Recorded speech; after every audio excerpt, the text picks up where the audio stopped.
ಪ್ರಿಯ ವಿದ್ಯಾರ್ಥಿಗಳೇ, ನಮ್ಮ ಯೂಟ್ಯೂಬ್ ಚಾನಲ್ಗೆ ಸ್ವಾಗತ. 9ನೇ ತರಗತಿಯ ಪ್ರಥಮ ಭಾಷೆ ಕನ್ನಡದಿಂದ ಕನ್ನಡ ವಿಷಯದ ಪದ್ಯ ನೋಡೋಣ. ಇವತ್ತು 4ನೆಯ ಪದ್ಯ, ಬಲಿಯನೆತ್ತೊಡೆ ಮುನಿವೆಂ. ಇದು ಹಳೆಗನ್ನಡ ಪದ್ಯ. ಈ ಪದ್ಯವನ್ನು ಬರೆದರು ಜನ್ನ. ನೋಡೋಣ ಈ ಪದ್ಯದ ಅಭ್ಯಾಸ ಭಾಗ ಮತ್ತು ಪ್ರಶ್ನೋತ್ತರಗಳನ್ನು. ಮೊದಲಿಗೆ ಪ್ರಶ್ನೋತ್ತರಗಳನ್ನು ನೋಡೋಣ. ಕೊಟ್ಟಿರುವ ಪ್ರಶ್ನೆಗಳಿಗೆ ಒಂದು ವಾಕ್ಯದಲ್ಲಿ ಉತ್ತರಿಸಿ. ನೋಡೋಣ. ಪ್ರಶ್ನೆ 1, ಅಭಯ ರುಚಿಯ ಸಹೋದರಿಯ ಹೆಸರೇನು? ಉತ್ತರ ನೋಡೋಣವೇ. ಅಭಯ ರುಚಿಯ ಸಹೋದರಿಯ ಹೆಸರು ಅಭಯಮತಿ. ಪ್ರಶ್ನೆ 2, ಅಭಯ ರುಚಿ ಮತ್ತು ಅಭಯಮತಿಯನ್ನು ಸೆರೆ ಹಿಡಿದದ್ದು ಯಾವಾಗ? ಉತ್ತರ ಚರಿಗೆಗೆ ಅಂದರೆ ಭಿಕ್ಷಾಟನೆಗೆ ಬಂದಾಗ ಅಭಯರುಚಿ ಮತ್ತು ಅಭಯಮತಿಯರನ್ನು ಸೆರೆ ಹಿಡಿಯಲಾಯಿತು. ಪ್ರಶ್ನೆ 3, ಕುಸುಮದತ್ತನ ತಂದೆಯ ಹೆಸರೇನು? ಉತ್ತರ ಕುಸುಮದತ್ತನ ತಂದೆಯ ಹೆಸರು ಮಾರಿದತ್ತ. ಪ್ರಶ್ನೆ 4, ಮಾರಿದತ್ತ ಪಟ್ಟವನ್ನು ಯಾರಿಗೆ ಕಟ್ಟಿದನು? ಉತ್ತರ ಮಾರಿದತ್ತ ಪಟ್ಟವನ್ನು ಕುಸುಮದತ್ತನಿಗೆ ಕಟ್ಟಿದನು. ಮುಂದಿನ ಭಾಗ ನೋಡೋಣವೇ. ಕೊಟ್ಟಿರುವ ಪ್ರಶ್ನೆಗಳಿಗೆ 2-3 ವಾಕ್ಯಗಳಲ್ಲಿ ಉತ್ತರ ಬರೆಯಿರಿ. ಪ್ರಶ್ನೆ 1, ಅಭಯರುಚಿ ತಲ್ಲಣಗೊಳ್ಳಲು ಕಾರಣವೇನು? ಉತ್ತರ ನೋಡೋಣವೇ. ಗುರು ಸುದತ್ತಾಚಾರ್ಯರ ಆಜ್ಞೆಯ ಮೇರೆಗೆ ಅಭಯರುಚಿ ಮತ್ತು ಅಭಯಮತಿ ಭಿಕ್ಷೆಗೆ ಬಂದಿರುವಾಗ ಅವರನ್ನು ನರಬಲಿ ಕೊಡಲು ಹಿಡಿದು ತರಲಾಯಿತು. ಆಗ ನಿರ್ಭೀತನಾದ ಅಭಯರುಚಿ ರಾಜಪುರವೆಂಬ ಪಟ್ಟಣದ ಅರಸ ಮಾರಿದತ್ತನಿಗೆ ಒದಗಿ ಬರಬಹುದಾದ ಕೇಡನ್ನು ನೆನೆದು ಕರುಣೆಯಿಂದ ತಲ್ಲಣಗೊಂಡನು. ಪ್ರಶ್ನೆ 2, ಮಾರಿದತ್ತ ಏಕೆ ಉದ್ವಿಗ್ನನಾದನು? ಉತ್ತರ ನೋಡೋಣವೇ.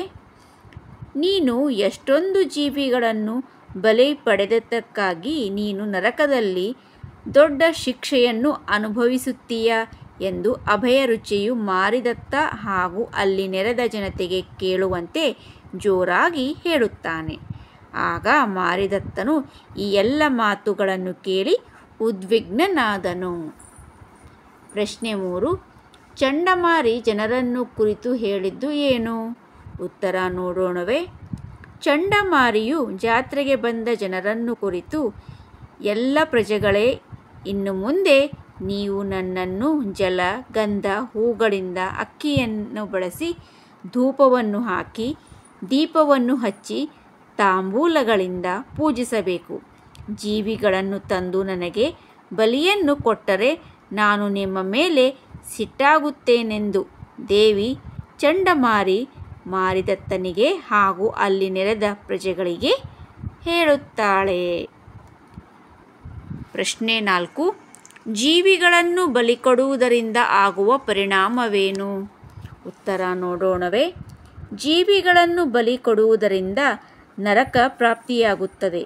ಬಲಿ ಕೊಡುವುದರಿಂದ ಮುಂದಿನ ಜನ್ಮದಲ್ಲಿ ನಾನಾ ರೀತಿಯ ಜೀವಿಗಳಾಗಿ ಹುಟ್ಟುತ್ತೇವೆ.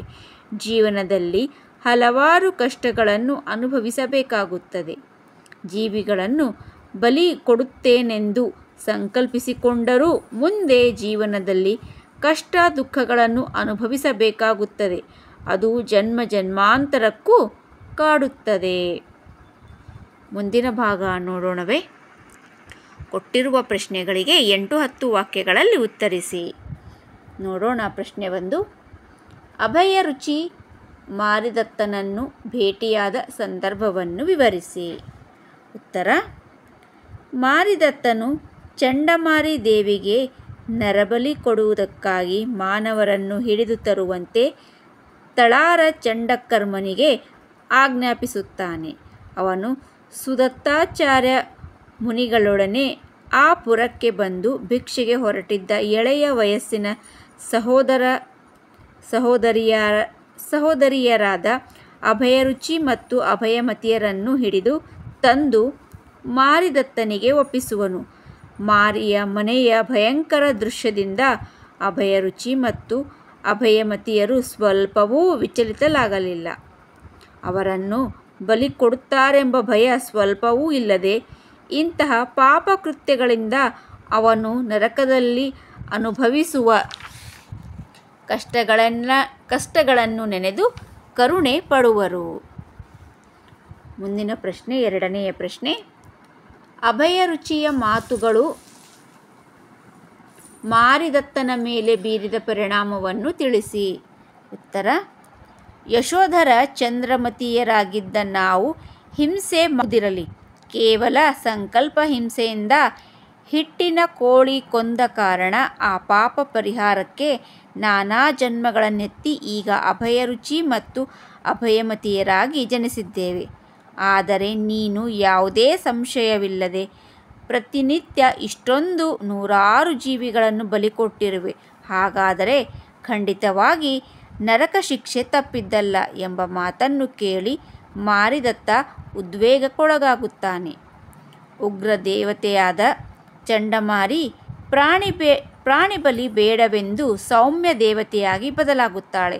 ಮಾರಿದತ್ತನಿಗೆ ತನ್ನ ತಪ್ಪಿನ ಅರಿವಾಗಿ ಬಲಿ ನೀಡಲು ತನ್ನ ಪ್ರಜೆಗಳು ತಂದಿದ್ದ ಪ್ರಾಣಿಗಳನ್ನು ಬಿಡಿಸಿದಾಗ ತನ್ನ ತಂಗಿಯ ಮಕ್ಕಳನ್ನು ಮುದ್ದಿಸಿ ಅಪ್ಪಿಕೊಂಡು ಅಶುಭ ಹೋಗಲಾಡಿಸಲು ಮಂಗಲ ಸ್ನಾನ ಮಾಡಿದಂತೆ ಧಾರಾಕಾರವಾಗಿ ಕಣ್ಣೀರು ಸುರಿಸುತ್ತಾ ದೀರ್ಘ ನಿಟ್ಟುಸಿರು ಬಿಟ್ಟನು. ತಾನು ಮಾಡಿದ ಪಾಪಕೃತ್ಯಗಳಿಗೆ ಪ್ರಾಯಶ್ಚಿತ್ತ ಕಂಡುಕೊಳ್ಳಬೇಕೆಂದು ತನ್ನ ಭೂಮಿಯನ್ನು ಅಭಯರುಚಿಗೆ ನೀಡಿ ದೀಕ್ಷೆಯನ್ನು ಕೈಗೊಂಡನು. ಪ್ರಶ್ನೆ 3. ಮಾರಿದತ್ತ ರಾಜ್ಯವನ್ನು ತ್ಯಜಿಸಲು ಕಾರಣವೇನು? ಉತ್ತರ ನೋಡೋಣವೇ. ಚಂಡಮಾರಿ ದೇವಿಯ ಜಾತ್ರೆಯಲ್ಲಿ ನರಬಲಿಯನ್ನು ಕೊಡಲು ಮಾರಿದತ್ತನು ಮಾನವರನ್ನು ಹಿಡಿದು ತರುವಂತೆ ಚಂಡಕರ್ಮನಿಗೆ ಆಜ್ಞಾಪಿಸಿದಾಗ ಚಂಡಕರ್ಮನು ಭಿಕ್ಷೆಗೆ ಹೊರಟಿದ್ದ ಅಭಯರುಚಿ ಮತ್ತು ಅಭಯಮತಿಯನ್ನು ಬಲಿ ಕೊಡಲು ಹಿಡಿದು ತರುತ್ತಾನೆ. ಆಗ ಅಭಯರುಚಿ ಮತ್ತು ಅಭಯಮತಿಯರು ಸ್ವಲ್ಪವೂ ಹೆದರದೆ ಮಾರಿದತ್ತನಿಗೆ, ನೀವು ಕೊಡುವ ಹಿಂಸೆಯಿಂದ ನಮಗೆ ಯಾವುದೇ ಭಯವಿಲ್ಲ. ಆದರೆ ಮುಂದೆ ನೀವು ಈ ಘೋರ ಪಾಪ ಕೃತ್ಯಗಳಿಗೆ ಅತಿ ದೊಡ್ಡ ಯಾತನೆ ಕಷ್ಟವನ್ನು ನರಕದಲ್ಲಿ ಅನುಭವಿಸುತ್ತೀರಿ ಎಂದು ಕರುಣೆಯ ಜೊತೆ ತಲ್ಲಣಗೊಳ್ಳುತ್ತಿದ್ದೇನೆ. ಹಿಂಸೆಯನ್ನು ಮಾಡುವುದಿರಲಿ. ಹಿಂಸೆಯನ್ನು ಸಂಕಲ್ಪಿಸುವುದು ಘೋರ ಪಾಪ. ನಾವು ಹಿಂಸೆಯ ಸಂಕಲ್ಪಕ್ಕಾಗಿಯೇ ನಾನಾ ತರಹದ ಪ್ರಾಣಿಗಳಾಗಿ ಜನಿಸಿದ್ದೆವು. ನಿಮ್ಮ ಈ ಪಾಪಗಳಿಗೆ ಪರಿಹಾರವನ್ನು ನರಕದಲ್ಲಿ ನಿವಾರಣೆಗೊಳಿಸಿಕೊಳ್ಳಬೇಕು ಎಂದು ಅಭಯರುಚಿ ಧೈರ್ಯದಿಂದ ಹೇಳಿದಾಗ ಅಭಯರುಚಿಯ ವೃತ್ತಾಂತವನ್ನು ತಿಳಿದ ಮಾರಿದತ್ತನ ಮನಸ್ಸು ಸಂಪೂರ್ಣ ಬದಲಾಯಿತು. ಚಂಡಮಾರಿ ದೇವಿಯು ತನಗೆ ಅಹಿಂಸೆಯಿಂದ ಜಾತ್ರೆ ನಡೆಯಬೇಕು, ತನಗೆ ಪ್ರಜೆಗಳೆಲ್ಲರೂ ಜಲಗಂಧ ಹೂಮಾಲೆ ಅಕ್ಕಿ ಧೂಪ ದೀಪ ತಾಂಬೂಲ ಸಮೇತ ಪೂಜಿಸಬೇಕು ಎಂದು ನುಡಿಯುವುದರ ಜೊತೆಗೆ ತನ್ನ ಹೆಸರಿನಲ್ಲಿ ಬಲಿಯನ್ನು ಬಿಡಿಸುವಳು.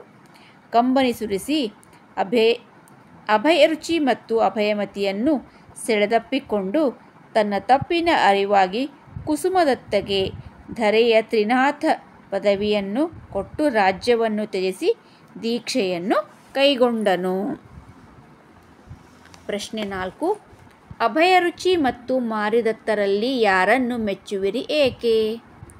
ನೋಡೋಣ ಉತ್ತರನ. ಜ್ಞಾನಿಯಾದ ಉತ್ತಮ ಗುಣಗಳನ್ನು ಹೊಂದಿದ ಅಭಯರುಚಿ ಮಾರಿದತ್ತನನ್ನು ಹಿಂಸಾ ಮಾರ್ಗದಿಂದ ಮನಃ ಪರಿವರ್ತನೆಯಾಗುವಂತೆ ಮಾಡಿದ. ಹಾಗಾಗಿ ಅಭಯರುಚಿ ಎಂದರೆ ನನಗೆ ಮೆಚ್ಚುಗೆ. ಹಿಂಸೆಯನ್ನು ಮಾಡುವುದಕ್ಕಿಂತ ಹಿಂಸೆಯನ್ನು ಸಂಕಲ್ಪಿಸುವುದು ಘೋರ ಪಾಪ. ಇದು ಜನ್ಮ ಜನ್ಮಾಂತರಕ್ಕೂ ಕಾಡುತ್ತದೆ ಎಂದು ಅಭಯರುಚಿಯು ತಾನು ಸಂಕಲ್ಪ ಮಾಡಿಕೊಂಡಿದ್ದಕ್ಕಾಗಿ ವಿವಿಧ ರೀತಿಯ ಪ್ರಾಣಿಗಳಾಗಿ ಜನ್ಮ ಪಡೆದಿದ್ದಕ್ಕೆ ಎಷ್ಟೆಲ್ಲ ನೋವನ್ನು ನೀನು ನರಕದಲ್ಲಿ ಅನುಭವಿಸುತ್ತೀಯಾ ಎಂದು ಕರುಣೆಯಿಂದ ಹೇಳುತ್ತಾನೆ.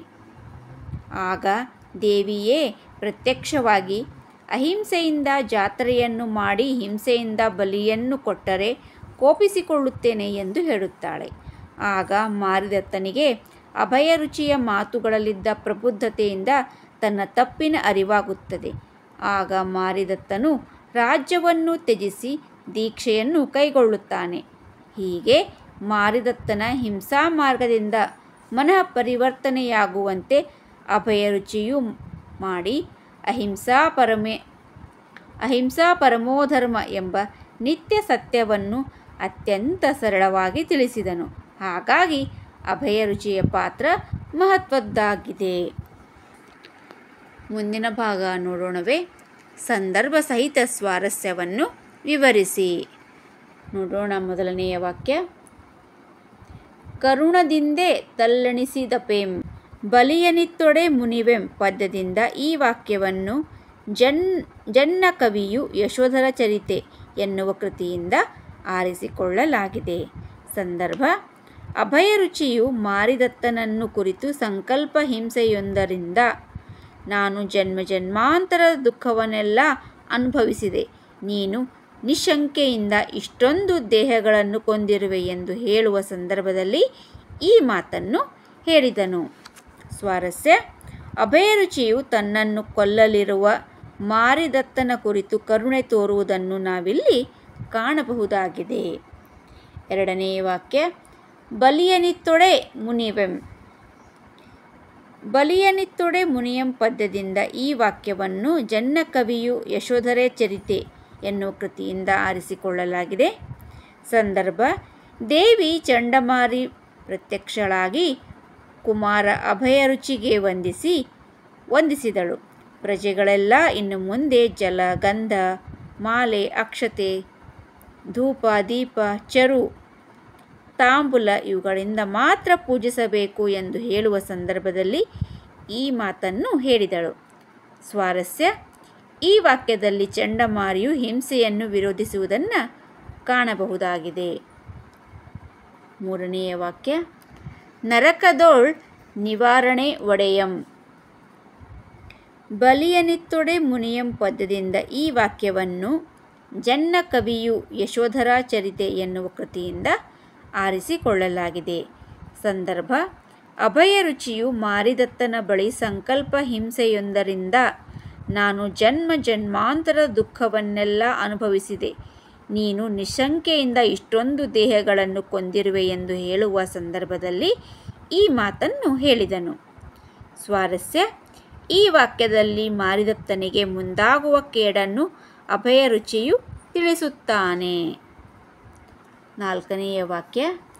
ದೇವನೇ ಆದಂ ಬಲಿಯನಿತ್ತೊಡೆ ಮುನಿವೆಂ ಪದ್ಯದಿಂದ ಈ ವಾಕ್ಯವನ್ನು ಜನ್ನ ಕವಿಯು ಯಶೋಧರ ಚರಿತೆ ಎನ್ನುವ ಕೃತಿಯಿಂದ ಆರಿಸಿಕೊಳ್ಳಲಾಗಿದೆ. ಸಂದರ್ಭ. ಮಾರಿದತ್ತನು ತನ್ನ ಮಗನಿಗೆ ಪಟ್ಟವನ್ನು ಕಟ್ಟಿ ತಪಸ್ಸಿಗೆ ತೆರಳಿದನು. ಅಲ್ಲಿ ಉಗ್ರ ತಪಸ್ಸನ್ನು ಮಾಡಿ ಸಮಾಧಿ ಹೊಂದಿದನು. ಮರಣದ ಬಳಿಕ ಏನಾದನು ಎಂದು ಹೇಳುವ ಸಂದರ್ಭದಲ್ಲಿ ಈ ಮಾತನ್ನು ಹೇಳಲಾಗಿದೆ. ಸ್ವಾರಸ್ಯ. ಈ ವಾಕ್ಯದಲ್ಲಿ ಪ್ರಾಣಿ ಬಲಿಯಂತಹ ತಪ್ಪನ್ನು ಮಾಡಿದ ಮಾರಿದತ್ತನು ತಪಸ್ಸಿನಿಂದ ಪಾಪವನ್ನು ಕಳೆದುಕೊಂಡು ದೇವನಾದನು ಎನ್ನುವ ಮೌಲ್ಯವನ್ನು ಕಾಣಬಹುದು. ಮುಂದಿನ ಭಾಗ ನೋಡೋಣವೇ. ಬಿಟ್ಟಿರುವ ಜಾಗವನ್ನು ಸೂಕ್ತ ಪದದಿಂದ ತುಂಬಿ.